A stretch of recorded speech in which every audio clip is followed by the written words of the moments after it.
హరి ఓం. కంచి కామకోటి పీఠాధిపతులు చంద్రశేఖరేంద్ర మహాస్వామి వారు లలితా సహస్రనామంలో 7 నామాలు గనక మనం నిత్యం కనుక పారాయణ చేసినట్టయితే కనుక లలితా సహస్రనామం సంపూర్ణంగా పారాయణ చేసినట్టే అని చెప్పారు ఆయన.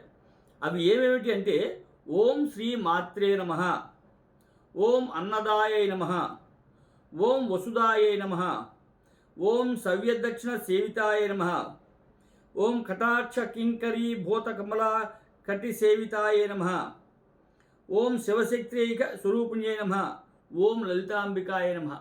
ఈ 7 నామాలు కనుక ఎవరైతే నిత్యం పారాయణ చేస్తుంటారో వాళ్ళు లలితా సహస్రనామం సంపూర్ణంగా పారాయణ చేసినట్టే. లలితా సహస్రనామం సంపూర్ణంగా పారాయణ చేస్తే వచ్చేటువంటి ఫలితం ఈ 7 నామాలు చేయడం వల్ల వస్తుంది. హరి ఓం తత్సత్.